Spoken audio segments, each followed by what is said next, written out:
अब से थोड़ी देर पहले ही पटना सिटी के सुल्तानगंज इलाके में किस तरीके से अम्बेडकर छात्रावास में वहीं के छात्राओं के द्वारा किस तरीके से बम जो है वो बनाने की तैयारी की जा रही थी, इसी को लेकर के अभी एक बड़ी प्रेस कॉन्फ्रेंस जो है वो की गई। इसको लेकर के परिचय कुमार क्या कुछ कहते नजर आ रहे हैं, बड़ा खुलासा करते नजर आ रहे हैं। आइए सीधे हम आपको वो सुनवाते हैं। वहाँ से 4 व्यक्तियों को 4 बम बनाने की सामग्री के साथ गिरफ्तार किया गया। उनके साथ साथ 4 अन्य युवक भी थे, उनको भी लाया गया पूछताछ के लिए। हालांकि अभी तक इस मामले में अन्य चारों की संलिप्तता निकल के नहीं आई है। तो इस संबंध में 4 व्यक्तियों को गिरफ्तार किया गया। उनका नाम इस प्रकार है: सचिन कुमार उम्र 22 वर्ष, दूसरा सौरभ कुमार उम्र 20 वर्ष, तीसरा निशांत कुमार उम्र 20 वर्ष और चौथा सन्नी कुमार ये भी उम्र 20 वर्ष। ये सभी नालंदा जिला के रहने वाले हैं। साथ ही साथ इनके पास से जो सामग्री बरामद हुई है वो इस प्रकार है: 4 जिंदा सुतली बम, 1 पान मसाला टीन का खाली डब्बा, 9 पीस इनफैक्ट, 1 बंडल खुला हुआ सुतली, पटाखा बम का 8 पैकेट और 1 पैकेट महीन काठी लोहे का और काला पॉलीथीन में कांच का ये टुकड़ा बरामद किया गया। तो ये स्पष्ट है कि ये वहाँ पे बम बना रहे थे और कोई अप्रिय घटना कर सकते थे। इसके बाद पकड़े गए जो आरोपी हैं सर, वो वहाँ छात्रावास के रहने वाले छात्र ही थे या कोई अन्य थे?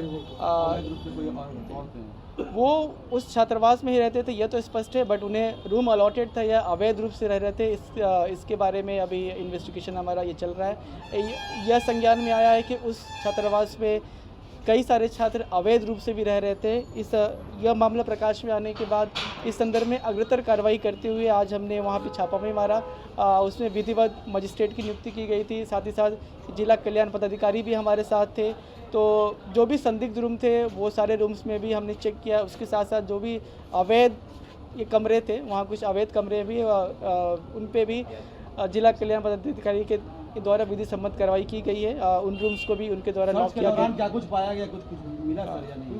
सर्च के दौरान कल रात में जो हमें बरामदगी हुई थी उसके उपरांत आज दोपहर में तो कोई ऐसी संदिग्ध सामग्री बरामद नहीं हुई। हालांकि बहुत सारे बाइक्स और ऑटो वहाँ से बरामद हुए हैं। ऑटो तो निश्चित रूप से वहाँ नहीं होने चाहिए और बाइक्स और ऑटो को भी सत्यापन के लिए लाया गया है। जो आरोपी है सर, उनकी किस तरह पहचान हुई है?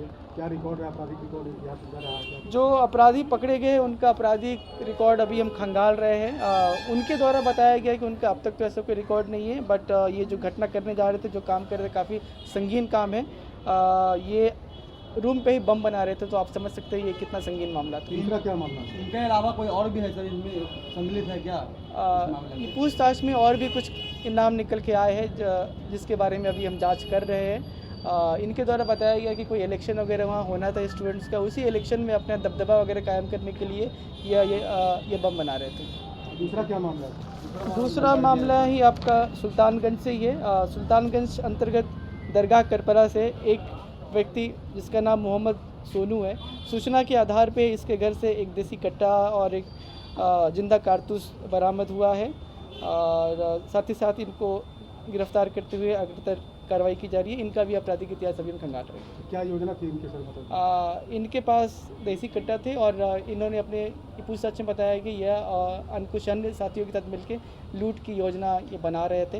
हालांकि ये ऐसा कुछ भी कर पाते इसके पहले ये वहीं का रहने वाला जहाँ से इनकी गिरफ्तारी हुई है।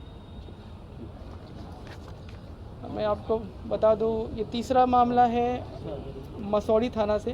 आपको ज्ञात होगा कि 12 अप्रैल को मसौड़ी थाना अंतर्गत एक हत्या की घटना हुई थी, जहां मुकेश कुमार उर्फ छोटन पिता जगदीश प्रसाद इनकी गोली मार के हत्या की गई थी। हत्या के उपरांत प्राथमिकी दर्ज की गई थी अज्ञात के विरुद्ध। घटना का अनुसंधान किया गया। अनुसंधान में कई सारे नाम निकल के आए।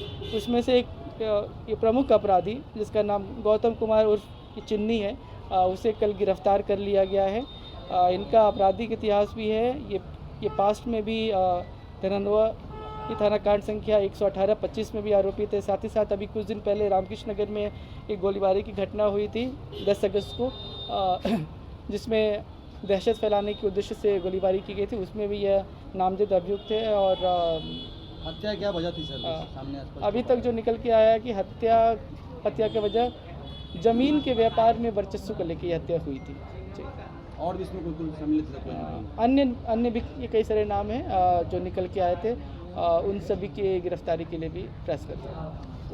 और मामला है सर? और मामला है। तो बखूबी आपने सुना कि जो लोग इसमें संलिप्त थे वो उसी छात्रावास में रहते थे। हालांकि उन्होंने इसके अलावा कई अन्य बातों का भी उद्भेदन किया, किस तरीके से जो छात्र उसमें रहते थे अवैध तरीके से रहते थे, बम बनाने की जो तैयारियां थी वो की जा रही थी। इसको लेकर के आपको बताएं तो बच्चे जो हैं उनकी उम्र ज़्यादा नहीं है, कोई 20 साल का है, कोई 22 साल का है। 20-22 के बीच में वो चारों जो मुख्य हैं उनका जो उम्र है वो बताया गया है। हालांकि आपको बताएं तो इसमें कुल 8 लोगों की संलिप्तता बताई जा रही थी, लेकिन मौके से जो पुलिस है 4 लोगों को हिरासत में ली थी। उसके बाद उन 4 लोगों के बारे में भी बताई क्या क्या नाम था, कहाँ के रहने वाले थे। इसको लेकर के परिचय कुमार ने बड़ा खुलासा किया। तो फिलहाल के लिए इस खबर में था सहयोगी मंटू के साथ मैं राजनंदिनी, देशवा न्यूज़ पटना।